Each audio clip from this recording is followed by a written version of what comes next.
السلام علیکم ورحمۃ اللہ وبرکاتہ۔ Welcome to Islamic minutes. آج کل بہت سے لوگ بعض اوقات کہہ رہے ہوتے ہیں کہ میرا دل بہت پریشان تھا، میں نے قرآن نہیں بلکہ گانے سنے اور مجھے ان سے سکون مل گیا۔ یہ جملہ آج لاکھوں لوگ کہتے ہیں۔ کچھ لوگ تو یہاں تک کہتے ہیں کہ میوزک سول کا فوڈ ہے یا میوزک ایک تھیراپی ہے۔ روح کو سکون صرف موسیقی سے ملتا ہے، لیکن ایک سوال ہے کہ اگر واقعی روح کی غذا موسیقی ہوتی تو اللہ تعالیٰ انسانوں کی ہدایت کے لیے قرآن کیوں نازل کرتے؟ اگر دلوں کا علاج کانوں میں ہوتا تو رسول اللہ صلی اللہ علیہ وسلم راتوں کو قرآن کی تلاوت میں کیوں کھڑے رہتے؟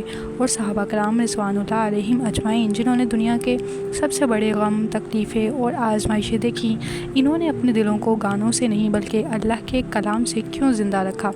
آج ہم جذبات سے نہیں بلکہ قرآن اور صحیح احادیث کی روشنی میں جانیں گے کہ کیا واقعی موسیقی روح کی غذا ہے یا یہ ایک ایسا دھوکہ ہے جسے شیطان نے خوبصورت بنا کر پیش کیا ہے۔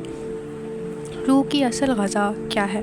ہر انسان کے اندر دو چیزیں ہیں، ایک جسم اور ایک روح۔ جسم کی غذا روٹی، پانی اور ہوا ہے، لیکن روح کی غذا کیا ہے؟ اللہ تعالیٰ نے قرآن مجید میں ارشاد فرمایا، اے لوگو، تمہارے پاس تمہارے رب کی طرف سے نصیحت، دلوں کی بیماریوں کے لیے شفا، ایمان والوں کے لیے ہدایت اور رحمت آ چکی ہے۔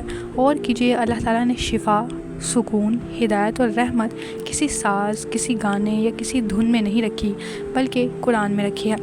دلوں کا سکون کہاں سے آتا ہے؟ آج لوگ کہتے ہیں کہ گانے سن کر ذہنی سکون ملتا ہے، لیکن اللہ تعالیٰ نے قرآن مجید میں ارشاد فرمایا، خبردار، دلوں کا اطمینان تو صرف اللہ ہی کے ذکر سے حاصل ہوتا ہے۔ اللہ نے نہیں فرمایا کہ دلوں کا سکون موسیقی سے ہے، نہ فرمایا کہ ساز سے ہے، بلکہ فرمایا صرف اللہ کے ذکر سے ہے۔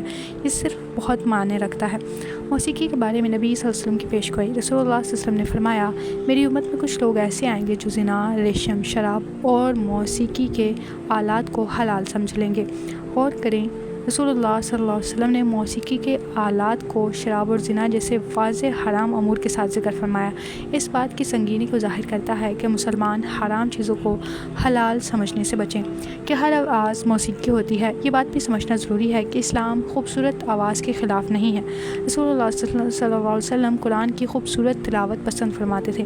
آپ نے فرمایا، قرآن کو اپنی آوازوں سے مزین کرو، یعنی خوبصورتی آواز میں ہونی چاہیے، اور اگر اللہ کے کلام میں ہو تو وہ عبادت ہے۔ اسلام اذان کو پسند کرتا ہے، قرآن کی تلاوت کو پسند کرتا ہے، جائز اشعار اور حکمت بھری باتوں کو بھی پسند کرتا ہے، حدود کے اندر رہتے ہوئے۔ لہٰذا ہر خوش آواز چیز کو موسیقی کہنا درست نہیں ہے۔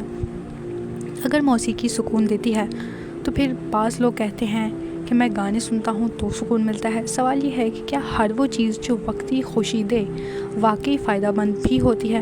نشہ کرنے والا بھی یہی کہتا ہے کہ اسے سکون ملتا ہے، جوا کھیلنے والا بھی وقتی لطف محسوس کرتا ہے۔ گناہ اکثر انسان کو وقتی لذت دیتے ہیں، لیکن کیا وہ اللہ کی رضا بھی دلاتے ہیں؟ شیطان کا طریقہ یہی ہے کہ وہ وقتی احساس کو ہمیشہ کی حقیقت بنا کر پیش کرتا ہے۔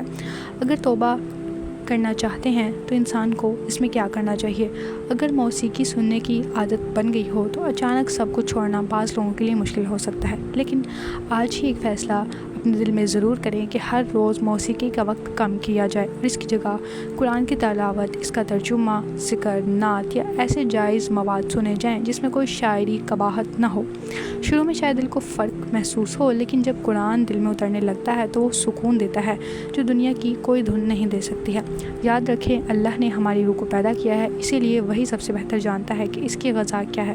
اگر روح کی غذا موسیقی ہوتی تو قرآن کبھی یہ نہ کہتا کہ خبردار، دلوں کا اطمینان تو صرف اللہ کے ذکر سے حاصل ہوتا ہے۔